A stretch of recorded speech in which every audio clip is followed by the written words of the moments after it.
You're listening to a podcast from The World. All right, it's a Stackwaddy game, which occurred to me this week in the course of listening to a really interesting podcast from Bloomberg all about TikTok and how TikTok doesn't just find talent; it actually grooms talent. It identifies talent. Anyway, loads of hip hop stars who are kind of TikTok stars have got these interesting names that always seem self-consciously rather juvenile.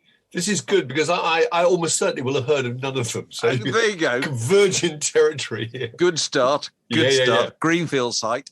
And I thought if they weren't hip-hop stars, they could possibly be stars of children's comics of years gone by. Lovely. Okay. They could have come from the Dandy or the Topper or the Beezer or the Beano or I don't know what. Okay. And so it's up to you to decide which are these. Okay, are they Smithy and are they Plug? Are they hip hop stars or are they children's comic heroes? Okay, here we go. Spot 'em got 'em. Spot 'em got 'em. Hip hop star. That's brilliant. Well, I certainly don't remember Spot 'em in any of the comics I read. So I'm saying that he or she is a hip hop star. He is indeed. American rapper and songwriter, best known for his 2020 single Beatbox. Okay, here we go. Baby Crockett. Baby Crockett. Baby Crockett, I'm afraid, is the son of Davy Crockett in the Beano, wasn't he? Apparently the Beezer, I think. Oh, the Beezer. Was it the Beezer? I remember him anyway. In appearance, he was a toddler aged around 3, wearing red shorts and pumps, spoke in a childlike manner.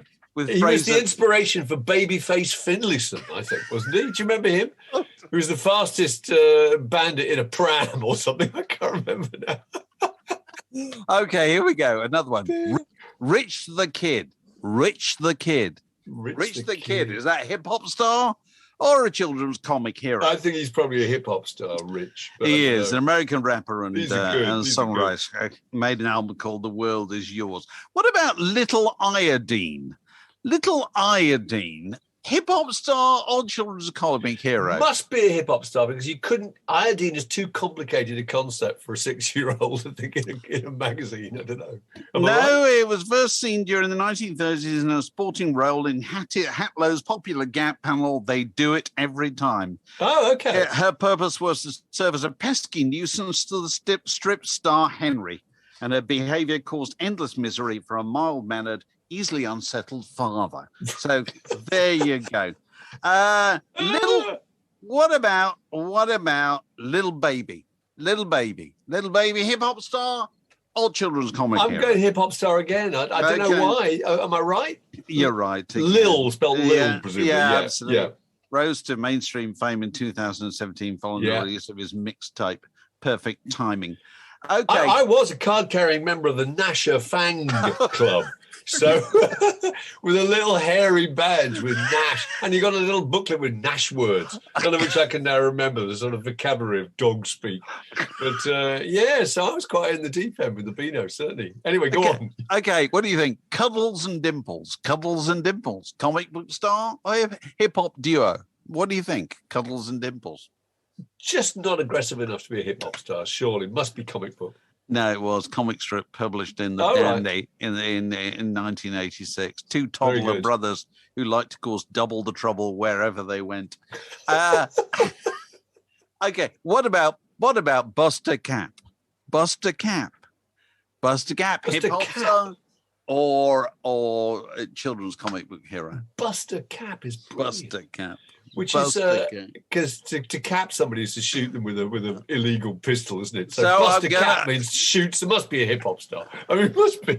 No, it's not. It's actually an offspring of Andy Cap. Oh no, you're kidding! Back in the day, it's a spin-off of Andy Cap. Debuted in 1960 in the magazine Buster. Okay, so my favourite Andy Cap strip, the one where he goes to see the doctor. Remember that one? No, God. He says, doctor, I'm really, really worried. I just haven't slept for days. Doctor says, well, I'll give you a couple of tablets to take before you go to bed at night. He says, the nights are fine. It's the days I'm worried about. Because you remember he always curled up on the sofa. with a fag. Anyway. All right, one more. Fatty Fudge. Fatty Fudge. hip hop star or comic book character? It must be a comic book character. The days where you could have somebody called Fatty Fudge, which would now cause absolute outrage. Well, quite rightly. No, in the world of hip hop, you could have a star called Fatty Fudge, but big and he's proud. Unfortunately, not.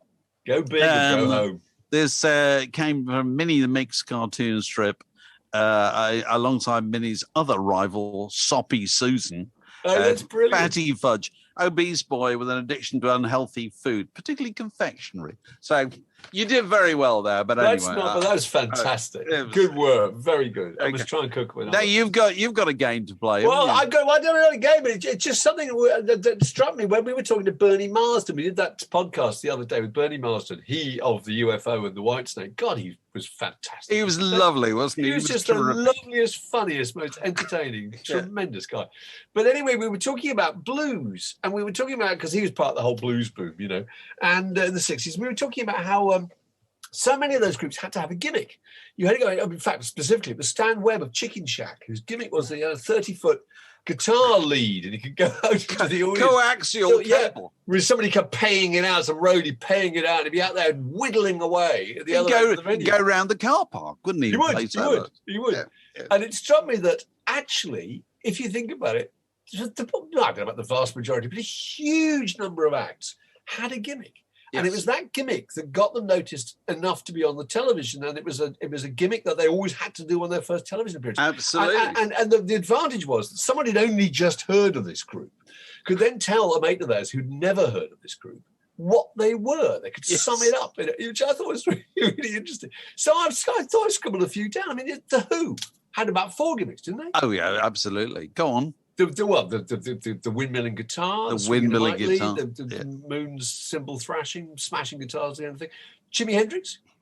Oh well, they played guitar with his teeth and set it on fire. At certain occasions. Yeah, definitely. He had to do Elvis hip gyrations. That's what you'd say. Yeah, you'd say, "Who have you seen this guy on the television?" And he kind of dances this really, really outrageous way. Well, that's why they called him. That's why they called him Elvis the Pelvis. Elvis the Pelvis. And when he was depicted on as joining the army in the Bilko show, he was called Elvin Pelvin. Elvin Pelvin. That's right. He was. But the Beatles had loads. They had the saying the word "yeah." The word "yeah" was kind of fringes. The fringes, the harmonica in the early singles. The head shaking, the suits. Bob Dylan. I can remember Bob Dylan when I first heard of him as being the guy who had. My sister's telling me about this guy who had a harmonica on a holder and a little peak cap, a little Dust Bowl refugee. Did you ever on the harmonica holder front? Did you ever arrange a wire coat hanger? Of course I did. Okay, there you go. Of course I did. I could still play, The Lonesome Death of Hattie Carroll, I think, the solo. I did. Of course I did. Everybody did. Johnny Cash wore black. Sandy Shaw. Bare feet, absolutely. Dusty Springfield. Well, Panda Eyes, Dusty Springfield. He was the mascara. Mascara queen. PJ Proby. Split his trousers. It works, doesn't it? The Shadows do a funny dance. No, Hank Marvin's glasses also. Oh no, the glasses. I want you to imagine if you remove the glasses from Hank Marvin, the Shadows are forgotten. That's my theory. Yes, they're completely forgotten. Does anybody know what the Ventures looked like? No, not a clue. The Shadows had a really strong visual image. Why? Which was because of Hank's specs. The guy, and surely when the lockdown is over, that guy will be back on Oxford Circus Tube Station doing his act where he's dressed as Hank Marvin, isn't he? Playing a little Telecaster. There you go. Plays instrumentals. Amazing. Yeah, actually, you say the same about Buddy Holly, actually, the glasses. And Buddy Holly with the yodel, the strange little hook in his voice, Yeah. What else? Jerry of the Pacemakers, the leg kicks, the Stones. I don't know, what would it be? The Stones dancing, or I think it was the scruffiness really with the Stones. Yeah. The Stones. The revolutionary thing about the Stones when they first appeared was they didn't have uniforms on, and everybody else in entertainment had a uniform. That's right. A uniform, and they didn't. They all wore something different. Yeah. Honeycombs. Well, Honey Lantry, girl drummer. Girl drummer. Yeah, obviously. I see. I think this has worked all the way through. I scribbled down a couple here that I think are kind of more recent, and they're the same thing. The Smiths, when the Smiths arrived, they were gladioli and hearing aid, weren't they? Yeah, there you go. That's the group. It's the guy who has the gladiola. I tell you what this is. You've got to look at the world through the prism of the Baron Knights. Yeah. When the Baron Knights did pop groups in the 60s, they completely distilled all the essential things people wanted to know about them. They made them into a cartoon, didn't they? They made them into a cartoon. Yeah. And you have to keep on doing that to understand the things that make a dent in the public consciousness versus the things that don't. No, absolutely. C16 is a really good example. C16, when he first came out, was a kind of one-man band with a Mississippi drum machine, his rhythm box. Do you remember that? Yes. And that's what got him on the telly. That's what he go on the Jim Holland show. That's what made him, Yeah. Niels Lofgren, trampoline. Katie Tunstall. Katie Niels had a tape loop device where she would just record little rhythm tracks. Do you remember? Just build and build and build and create a song. Dr. Feelgood, white suit. Ricky D. Jones, beret. Yes. John Otway, headbutt. Sing. Buried to sea. Stevie Nicks, top hat. Yeah. Nick Kershaw, snood. It works, doesn't it? He's the guy with the snood. Take away the top hat from Stevie Nicks. Fleetwood Mac are forgotten. That's my view. Yeah. Stevie Nicks is the thing that makes Fleetwood Mac interesting. Yeah. And the thing that makes Stevie Nicks interesting is a top hat. Yes. So yeah. Good. This is what theatrical impresarios.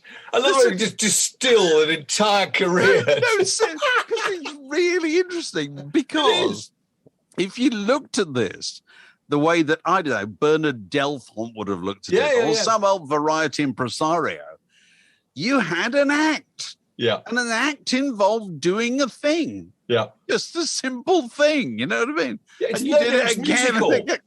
It's musical. It's like saying, what's your catchphrase, isn't it? Really that you always have.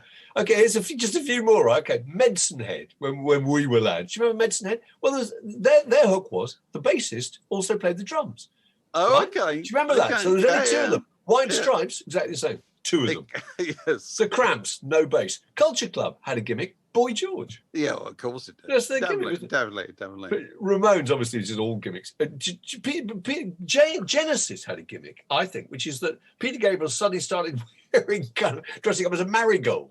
What was it that got him on the cover of Melody Maker? Because it worked, didn't it? Dressed as a marigold. He was pretty much. I know.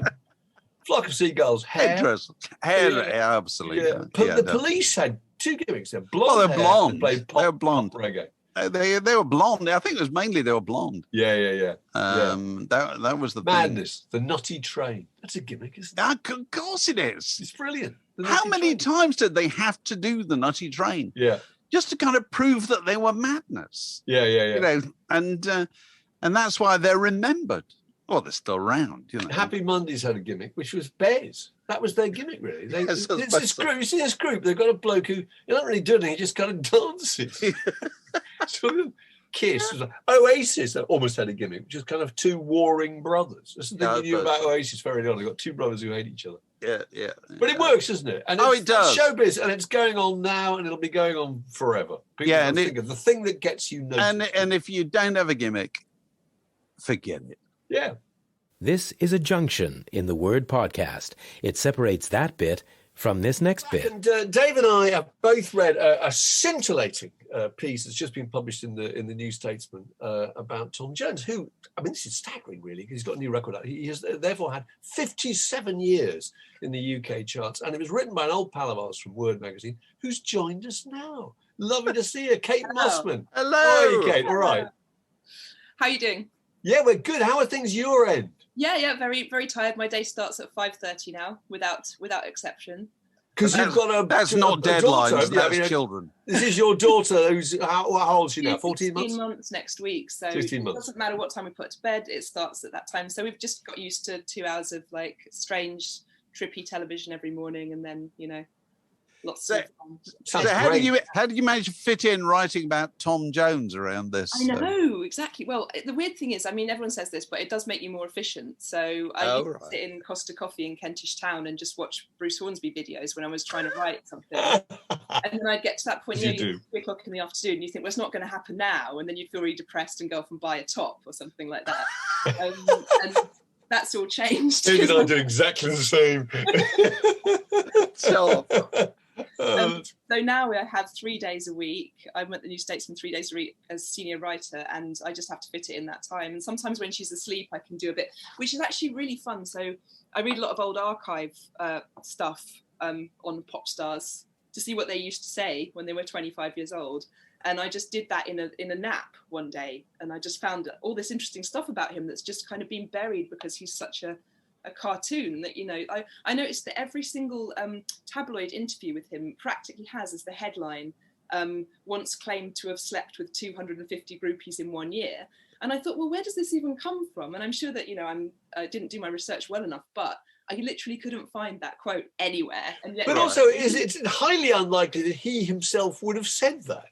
The idea that he, having been married to the same girl for whatever it was, nearly 60 years, it's hardly something he'd be announcing proudly. I don't know. He is a bit odd. So yes. It wouldn't surprise me because he said a lot of things in his kind of down in the dumper period throughout the entire 80s. A lot of the interviews were about how much sex he was having. So I thought maybe there was a correlation between no hits and lots of juicy anecdotes kind of. Yeah. Keep him in the headlines, and it's worked because he is like Elton John in that he's never out of the tabloids. It's just some hilarious fact every single day. Like he once said that he was going to do a DNA test to check whether he had any black blood in him because all the people in America thought he was black when he came out with his voice and everything. And of course that got him into trouble because it's not politically correct to do that these days. But yeah, it's also just a desperate attempt to get some publicity. It's ridiculous. It's an absurd thing to say. So how did you do this? Is this a Zoom interview? Was this a Zoom interview? Yeah. Well, I have to say, when I started reading, I thought, she's there. She's there in his place. Not that you didn't actually say this, but it's only later you said the Zoom. I thought, oh God, it's Zoom. Because he does seem really close there's to a lovely little bit where you talk about him doing up his top button or something like that. So you feel you're in the room. He was like this disembodied head. It was really funny. It was because someone that famous, I suppose, it's just odd to see them on a Zoom. It seems weird, right? So yeah, I suppose so. Yes. He sat down. It was just like a head that filled the screen. It's my theory is that really famous people, their heads always seem huge their and their heads seem bigger. Because you're familiar with their faces. Yes, that's interesting because there was no stuff, there was no paraphernalia or books or anything. It was just like, it just looked like this disembodied egghead of this very famous person with this very high neck like shirt, and he just sort of sat there. You didn't see his arms for the whole time. He just sat there and he just basically just started talking. And an hour later, he was still talking. And you think, But he is getting bigger, isn't he? Because didn't he talk about some inversion therapy where he starts the day by hanging upside down in his bathroom, and how hasn't that added an inch to his height or something? Yeah, this is for people with serious back problems. It stretches the vertebrae out for slipped discs and stuff like that. And he claims to have put an inch back on his height, so he's defeating mortality by becoming 5'11" again, the way he was when he was 25 years old or something. Everything about him says, I am not going to succumb to old age. I'm absolutely fine. And it sort of seems to be working. So. How old is he again? 80. Oh, really? God. Yeah. And he claims to just preserve it because his voice is still, it's really good, he's on the voice. And he just claims to just drink a lot of water, which is what they it struck me that he's pretty much the only, apart from maybe Cliff, the only solo pop star survivor from that time, because there's no Lulu, Pet Clark, Scylla, Engelbert, PJ, Proby. Pet Clark's just made a record. Oh, she made a record. I'm sorry, actually, she's older than him, I think. Yeah, my probably, God. Yeah. Okay, she was a child star in the, No, that's who she was. She was old when she started. That's true. Yeah. But I wonder why we're so fond of him, because we are, aren't we? He's part of the kind of cultural fabric. You talk about, when you see old footage of Tom Jones, you sort of say, you think about the social history and, the BBC footage of, Welsh miners down the pit and things. Why does he have that connection? I don't know. He does, though, doesn't he? It's a very clever, conscious career move, and it started. If you think about it, he did Kiss with The Art of Noise in 1988. It's that long ago that he started to reboot his image or redesign himself, basically, and sort of say, I can do I've got such a great voice, I can do songs with all these kind of cool synth poppy people and Keris Matthews and Stereophonics and stuff. So he started it then, and it's just I think I noticed when I was thinking about it in the 90s, it was there was a kind of certain love of 70s kitsch, wasn't there? Do you remember Mike Flowers? Yeah. And then it was very fashionable to be Welsh, if you think about all the Welsh. Well, suddenly it was Stereophonics, Super Furry Animals, Captain Tony Mannix. I mean, there was it was huge, rebooted his career, actually. Exactly. And then so he came along, and he was of the previous generation, the kind of the real male voice choir kind of authentic singing generation. And then the thing that they've really done in the last 10 years is that they put him on these reality TV shows. So that that turns you into a kind of a coach of the industry, somebody who knows how it's done, somebody who knows how singing is, and it just sort of, I think that's what's really kept him in the public eye in the last. Because you mentioned because I don't watch The Voice, whereas you do, or you did for writing this piece, and you mentioned he was replaced for one season by Boy George, and he was furious about it. Yes, I love that. Quite knows why. He said "Oh, this was a disgrace," and apparently his wife Linda said, "I see they've knocked you off The Voice. Then that's terrible." And she basically pointed out this was the worst thing that could have happened for his career. You see, she had to tell him that he didn't find that out himself. This is really interesting, because even if you're Tom Jones, you're really susceptible to your wife saying, "Oh, they've let you go off that telly program. Yeah, did you know? You're obviously slipping." Yeah. They never lose that. Yeah, and she probably liked it, and he was wise enough to know that if she likes it, people like it. Absolutely. But I don't know why he got back on. I mean, I think they he didn't sort of he made a fuss very openly, and then kind of blustered and got on with it, and then they had him back. But it's an interesting program because another major changing point, which a turning point, which you made brilliantly, was that when he stopped dyeing his hair. Yeah. Because suddenly at that point, I guess he was no longer attempting to be the sex symbol, because we all associate Tom Jones with people throwing knickers at him, all that kind of nonsense, And then it was kind of like, well, take me seriously, I'm a singer. That's what happened, wasn't it? I think that was the biggest career move he's ever made. That was the biggest decision. I remember it got through to everybody. My parents sort of said, "Oh, he looks a lot better now." Really? He just suddenly looked like a kind of Rick Rubinized, kind of grizzled legend of the industry, instead of this sort of strange permatan, sort of Death in Venice style. Stopping dyeing your hair is such a key thing. Is it? Like Paul McCartney's done this, hasn't he? Yeah, and actually, it looks far better. His son is the guy who's sort of in charge of this restyling. His son's been on the road with him since he was 16 years old. And there's a running joke in loads of interviews that I read where it was like, they would say that the son looks like an older version of Tom. That's right. Have you seen the reformed? And actually, the son is only 17 years younger, isn't he? Have you seen the reformed Crowded House? No. Crowded House, which numbers among its ranks 2 of Neil Finn's sons, both of whom look older than he did. Amazing. Because he's got that thing. He's Neil Finn. Boyish. Yeah. He's Neil Finn. He's boyish. And he's got loads of grey hair. Yeah. And he sort of looks younger than they do. That's a really odd thing. Did you find, you were talking to him via Zoom, did you find that he was kind of appreciating the opportunity just to talk? Well, he once said, "I love being interviewed, and if I wasn't being interviewed, I'd go and find someone in the room to tell my story to." Because I got the impression that he was just one of those people who cannot survive without attention. They can understand it. And if you've been in showbiz for 60 years or whatever, you're lost without it, Well, it's almost odd. I mean, not sort of to downplay the New Statesman, which is a great august organ that's been around for 101, 102 years or something. But I was almost surprised that he's someone who's in the Daily Mail all the time. Yeah. And oh, no, I wasn't surprised by that at all. I mean, the New Statesman's a pretty cool thing to be doing. I know, maybe I'm being modest to it. No, I think you are. I mean, that's just really good. The idea that he's got that kind of left-wing kind of acceptance, it's brilliant. Yeah. And then also the time I was given, I sort of wanted an hour and they gave me an hour and I was like, this is, he doesn't need to do any of this at all. Yeah. So if someone doesn't need to do it and they do, that it's part of their life. It's like literally gives him the energy to be Tom Jones, is to be constantly interviewed about himself, and he just loves it and he doesn't stop talking. You have to lob questions over the top. And it reminded me a bit of Sean Ryder, who's the other person that is kind of it just sort of, it writes itself in a funny kind of way, because he didn't mind being interrupted. Yes, you said that. Yeah. Mind being interrupted. It's a strange thing. I love the bit about, you making the point, he's made a kind of whole career out of testosterone and masculinity. And there he is with his kind of shirt slashed to the waist and the hairy chest and the medallions, or it was, in the mid-60s. And then he's supporting the Stones and realises that actually the people's idea of masculinity has completely changed. And the effeminate Mick Jagger is what people are interested in. That was 1964, so my math is terrible, but how old would he have been then? I mean...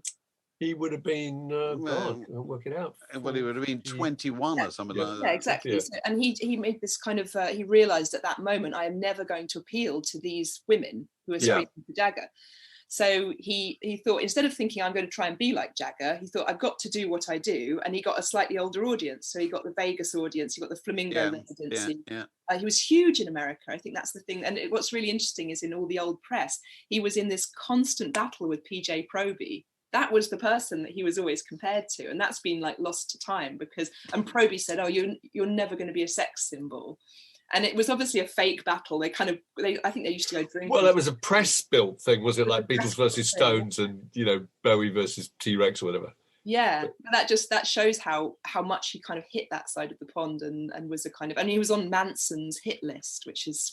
I didn't know that. Now tell us that story, because they had him down for as a possible person to be assassinated. And how were they going to do that?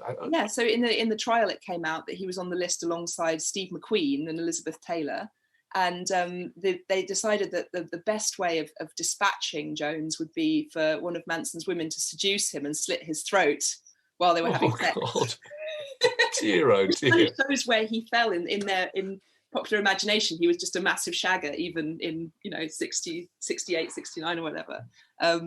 So yeah, it's interesting. Whose marriage survived it all. I do find that absolutely astonishing, really, because it was no kind of secret, was it, that he was a huge playboy, I mean, I just think I've heard people say this about open relationships, and it always makes me feel a bit sort of sad inside, but it's not just they don't talk about it, they don't talk about the not talking. Really good point.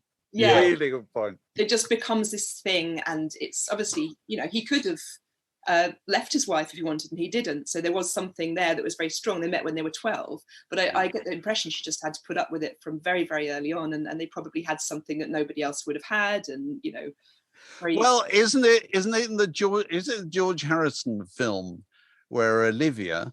Yes, it is the widow. Is interviewed. How do you stay married? And she says, "Don't get divorced." Yeah. Yeah. They're like, yeah, that's the truth.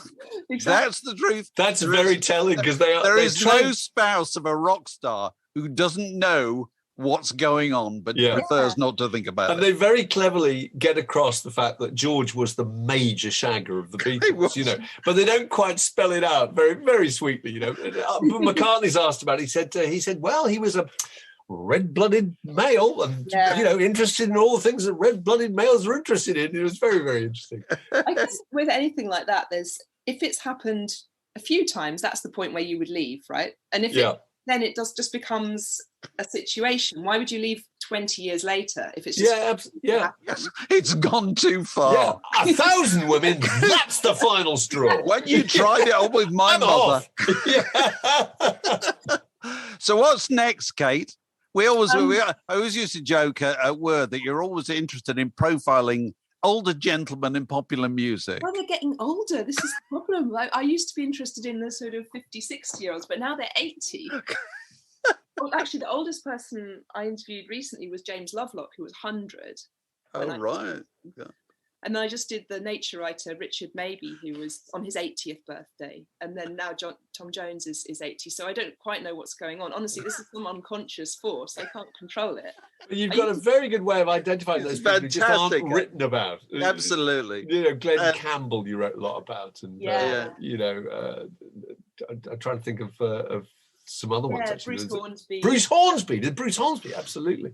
And then I suppose you've got those ones, and then you've got the ones who are in the press all the time with no depth whatsoever written about them. And then you think, well, that's just kind of a dream, because there must be something here that, isn't getting talked about. I mean, I'd always love to do Elton John, but I don't think we can get Elton John. Right. Another one. You never know, Kate. Listen, it's a fantastic piece. It's a wonderful piece. And we do recommend people should get it. Should actually go and buy it. It should. It's a thumping good read. It's extremely good. It contains my favourite use of the word undercarriage in the last over the last few years. What was that phrase? It's brilliant about Listerine. No, how you buy it to find out, in fact. That's right. It is an incredibly funny phrase. Listerine and undercarriage. Yeah, look. Made me laugh out loud. Thank you very much. Great, it's been lovely to talk to you. And when this bloody war is over, we'll join round a pub table. Yeah. We'll look forward to doing that. We will. That'd be fun. Brilliant. Cheers, Kate. Good to see you. Bye. The Word Podcast. Prime cuts of popular culture served fresh each week. Return to something we were talking about last week, actually, which is that we discovered in recent weeks that you can get a Ramones T-shirt at Marks and Spencer's. And so obviously the rock T-shirts has gone very much mainstream. We were talking about Rolling Stones, who the most valuable thing that they own is the lips and tongue logo, and we were talking about acts who maybe sell more T-shirts than they sell records, or where the logo has been worth a lot. And I was corresponding with Owen Parker about this.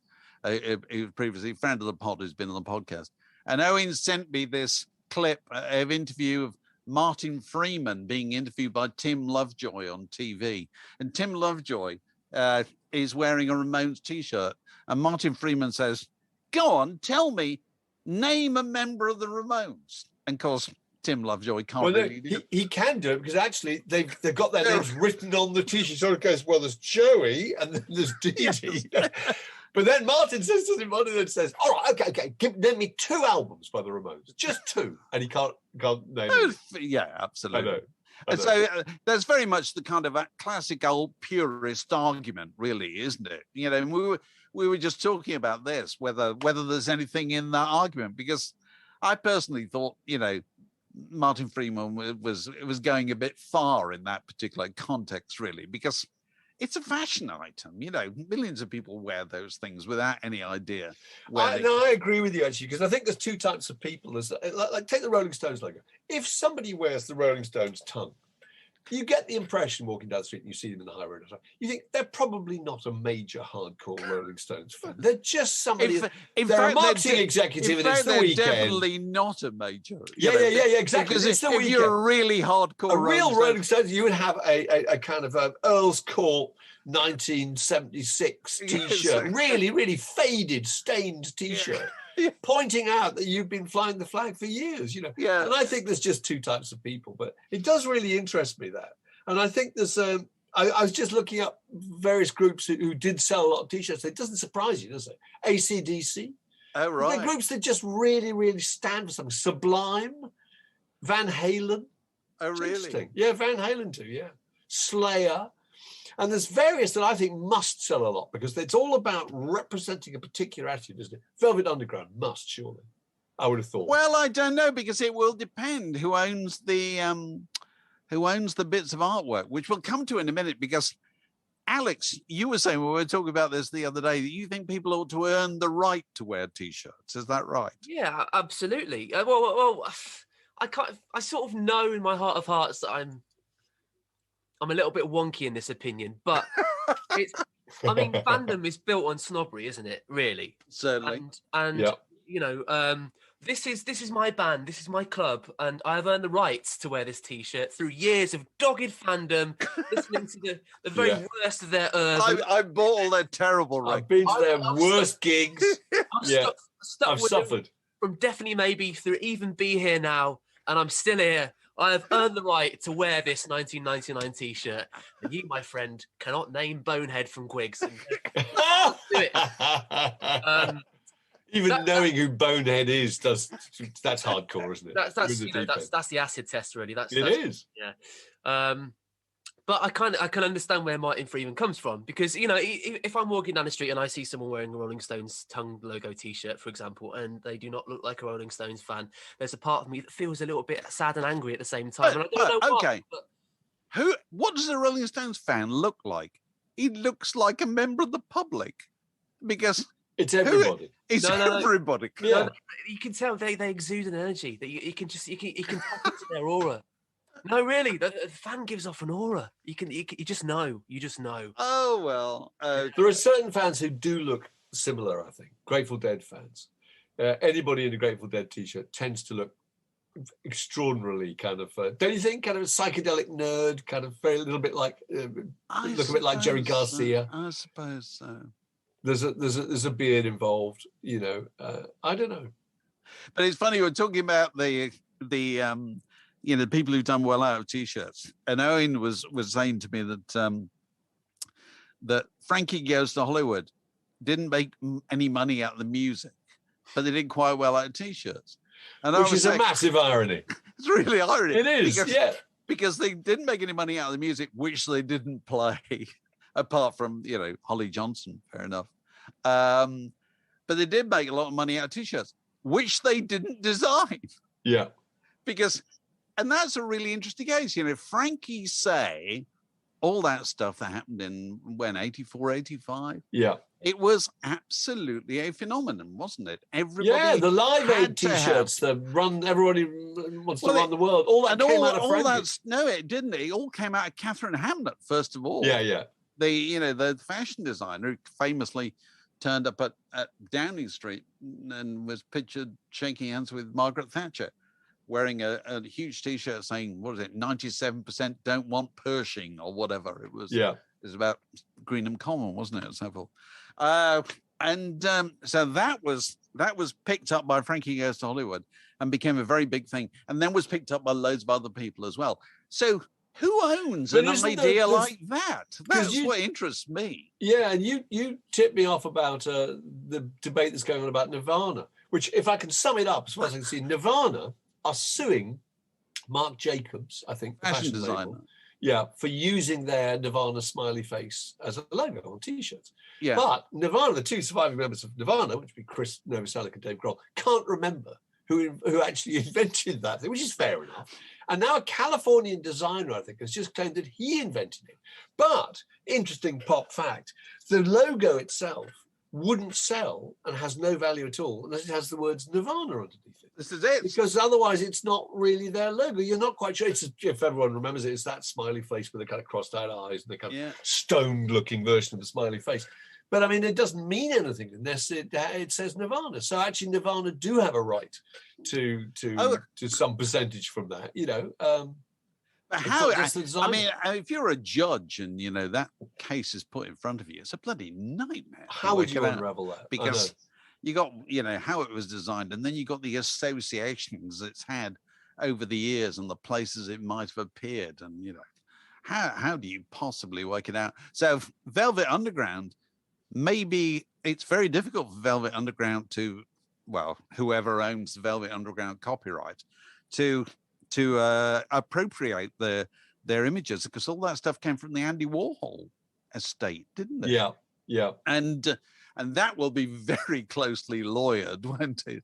The Andy Warhol estate, got onto that very, very early on. That it was all about selling images of yourself, and it doesn't matter if you duplicate it millions and millions of times, not a problem at all. And that's why you end up with Ramones t-shirts and Marks and Spencer's. Yeah, because it's just another part of the brand, isn't it? And it's another iteration of the brand. And who knows, in years to come, it may be remembered long after the music has been forgotten. Who was the group that you mentioned? That was it? Pop Will Eat Itself. That's what I mean. That's interesting, isn't it? Pop Will Eat Itself. Yeah. Which maybe it's just one of those, one of those phrases that lends itself. It's a good phrase. In fact, you can understand it has some value even if you don't know it's a pop group. Yeah, absolutely. So if anybody knows any more, please get in touch. Let us know. This could run and run. The Word Podcast. Clearly, there is no plan. So Sky Sports got in touch with me the other day and wanted to know why, with the Euros coming up this summer, why the old tradition of the football record, the national team doing their own football record, appeared to have gone away and wasn't going to come back at all. So that's our topic. That's our lots topic. Of reasons. Go on. What did you tell us? Well, I can tell you a few of mine. I think, and it's funny, I can hardly remember them now. All the Way, was that the 1988 one? World in Motion, 1990. We got the whole world at our feet. I don't know. I think I've got various theories. I'll give you a little bit of potted history. In 1966, which is the only time England has ever won a tournament, they didn't have a tune. There wasn't an England tune. They had one in 1970 for back home, where they were going to. Yeah. That was taking place in Mexico, wasn't it? They'll be thinking about us back home. And then later on, it got repeated, and then you got the arrival of the New Order thing in 1990. I think. Yeah, it was. Yeah, which is a kind of exceptional thing, and then it's fallen away since then. You got Three Lions, but that's obviously not involving the team. That's. But I've got 3 or 4 theories, and I'll try them out on you. First one is that the modern footballer is seen as a kind of slick, capable professional, a man in a £150,000 car, earning $1 million a week, incredibly aware of and looking for advertising options, brand building. Your image of the modern footballer is something like Marcus Rashford now, I think. And I think that they're very unkeen on being seen to be kind of amateur at anything. Because the whole thing about the England squad is it's just a load of people who can't sing, isn't it? Get in the studio, have a bit of a laugh.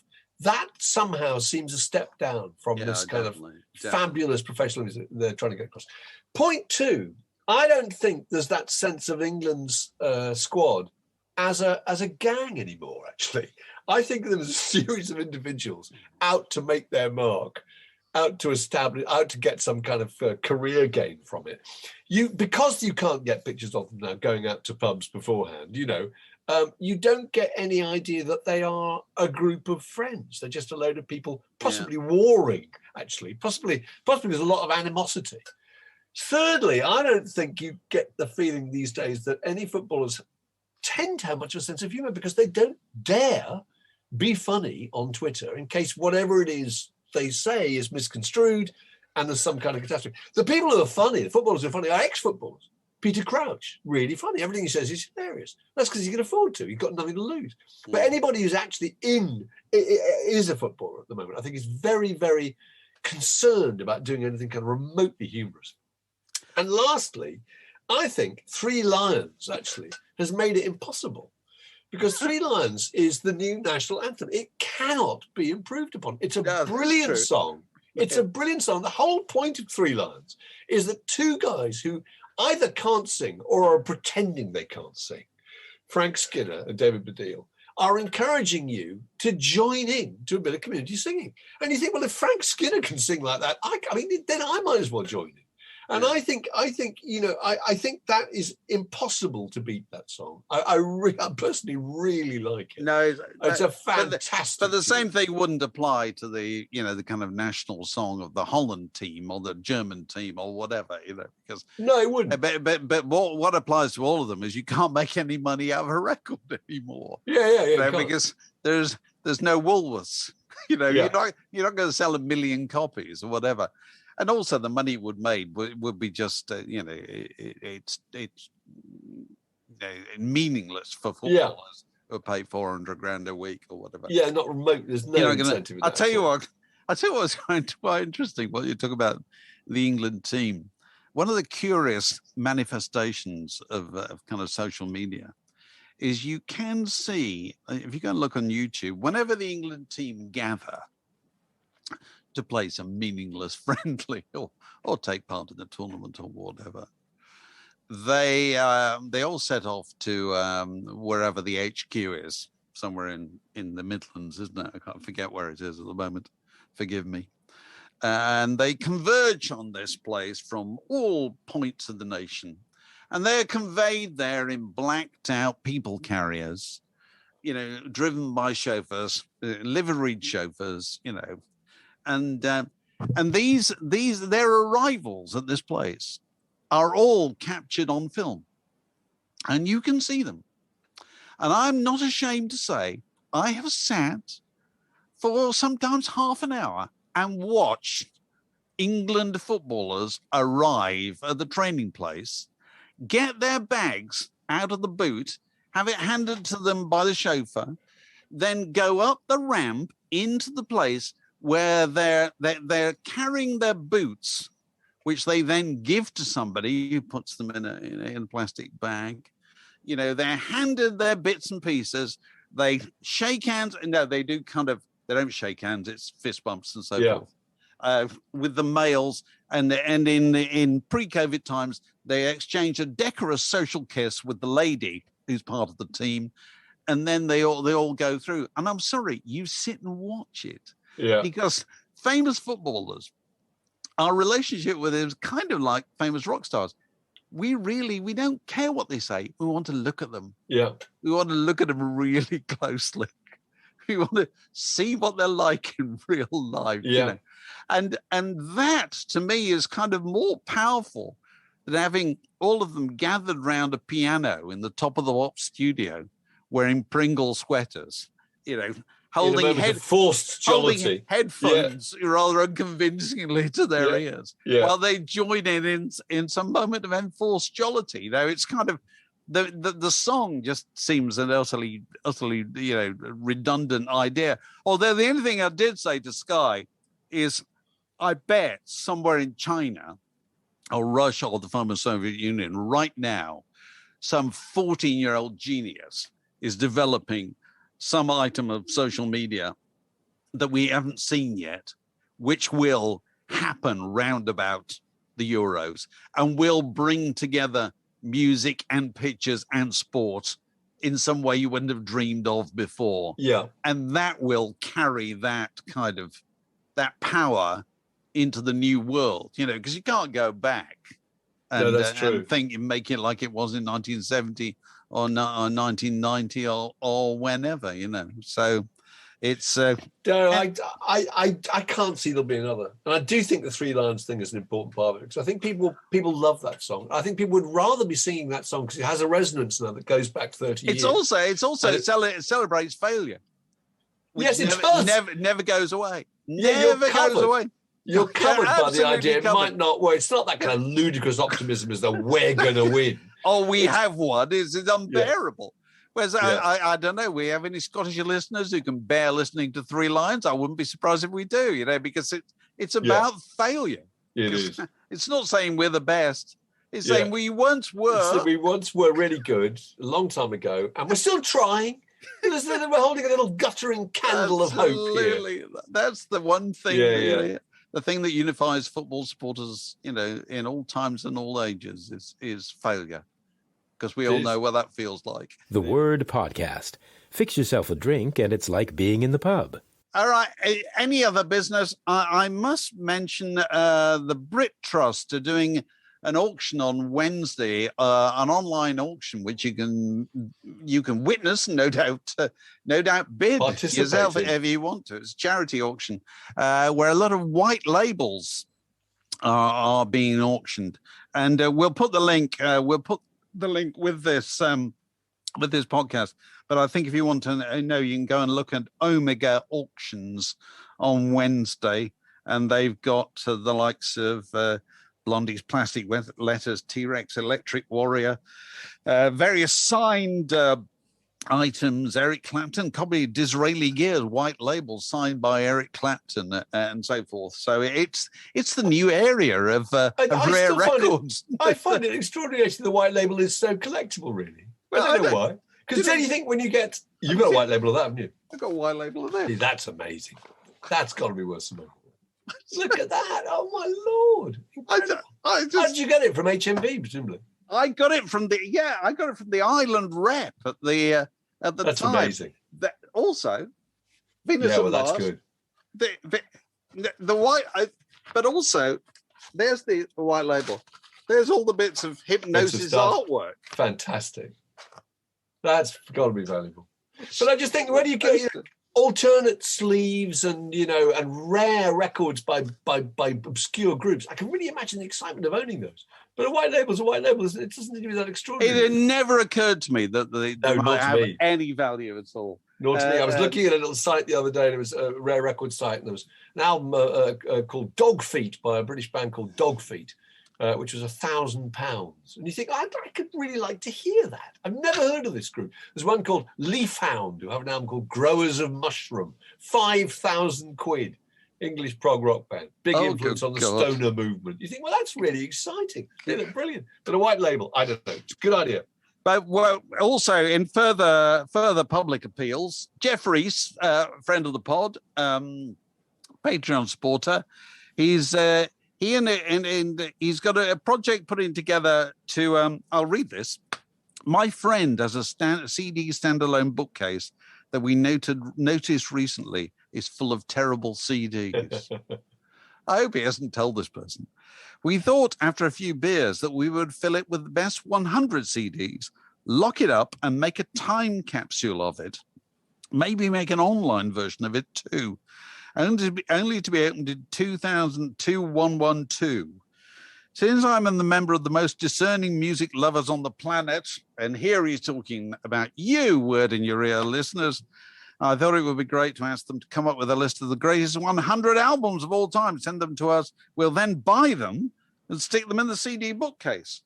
The rules are only one album per artist, so we can't have all the Beatles LPs, unfortunately. So he's reaching out, as the modern parlance is, to the Word in Your Ear community, and seeing if you'd care to come to contribute your. I don't know if he wants to list 100. Yeah, he probably does want to list 100, and we'll provide some kind of link at the end of this with this podcast as to how you can get involved. Is that fair enough, Alex? Absolutely, yes. And as I say, Jeff is. We've seen Jeff. We've been in Jeff's attic, haven't we? Because he's been one of our birthday guests. Subscriber. And so he serenaded us on his guitar as well. He did. He's a guitar teacher, and we continue to celebrate people's birthdays. We had a fantastic one this week, didn't we? Brilliant one. Absolutely brilliant. Was that Patrick Crowther? Patrick Crowther. In Italy? In Italy. Oh, my marvelous. God, he was prepared. We didn't have to say a word. It's very funny. He said he'd become a subscriber, I think it was 11 months ago. And then realised he'd have 11 months. So he just missed his birthday and have 11 months to prepare. And I think he had spent a large percentage of the last 11 months working away at those choices. And it was worthwhile because it was terrific. Fantastic stuff. Oh, it's so fantastic stuff. So if you'd like to join that happy band, be a Patreon supporter. We'd love to have you. And the place you find out all about it is patreon.com/word in your ear. And if you haven't already found out about it, we should tell you now that we're returning to an in-person event in July, on July the, I'm 17th. Looking at you, Alex, 17th, which is a Saturday. And this is not a word in your ear. This is not a word in your attic. This is a word in your park. And it's in Holland Park in London. Thanks to the good office of Opera Holland Park. This takes place in their covered auditorium, canopied auditorium. And we've had a special signed contractual agreement with them that the weather was brilliant. It said it cost a little bit extra, but if you sign this, it'll be glorious sunshine. Absolutely. From dawn to dusk. So it's between 2 and 4 in the afternoon on July the 17th, which you may be aware is also Record Store Day. So there may be people outside London who might be making a day of it, come in, go to the shops, turn up a word in your ear in the afternoon. A very civilized way to spend the afternoon. Go out for dinner in the evening. Who knows? What a wonderful prospect. I'm looking forward to it myself. So if you want to find out more details about that, where would you do that, Alex? Where would you go? You go to wiyelondon.com. Okay. And there's a ticket widget on the front page of the website. And okay, so please do that because we'd love to see you. Yeah. Anything we've got to add? Anything further we have to add in this program? Oh, good. Okay. Go on. And they are Tim Hardy. Hello, Tim. Welcome aboard, Tim. Come on, Tim. Zoe File. Sorry, I missed that. Zoe File. Hello, excellent. Zoe. Hello. Zoe, pull up a chair, Zoe. Andrew Heavens. Hello. Oh, Andrew Heavens. Fantastic. Very good. Andy that can't be Clayton. real. Sorry? Andy Clayton. Hello, Andy. Blended. Andecy, one word. Andecy. Wow, that's okay, interesting. fine. Yeah. Great name. Yeah. Carl with a K, Martin. Very good. Carl with a K. Carl. Hello. And John Wright, who's an annual patron. Okay, terrific. You get a 15% discount. And you get the possibility that you can have a birthday special with us. Yeah, which we've done quite a few of recently. They've been a lot of fun. They have. And what else have we done recently? We did, as you mentioned earlier, Bernie Marsden, who was fantastic. Oh, God, he was terrific. So funny and so utterly likable. Have we put up the Richard Thompson's? Have been put up? No, that's going out in the next, maybe next day or so. That'll be going. Right. Good. So we were delighted to talk to Richard Thompson, who was absolutely fascinating and charming as ever. And Ricky Lee Jones, you've already heard. Joel Selvin, that was good. Joel Selvin, you know. So there's tons there to catch up with. And do you ever read the comments under these things? Yes. Marco, whenever I have a book come out, Mark always says, "Have you read the reviews?" I said, "Mark, I never read the reviews. Never. I just do not do it." Mark said, "Why don't you do it?" I said, "You never do it because all you ever remember in a review is not anything nice anybody said. All you ever remember is something slighting. It's a fact. It's so true. It's exactly the same with Twitter, isn't it? People only talk about the negative things. So thousands of them. And so I just happened to look under the comments under one of these. I can't even remember which one it was. And the overwhelming majority of people's comments are really sweet and really nice, you know, and that's great. And then you just get the old one going, "This is only 25 minutes. What's going on?" And you think, for fuck's sake. So, mate, it's you know, you can access this for free. Anything. Yeah.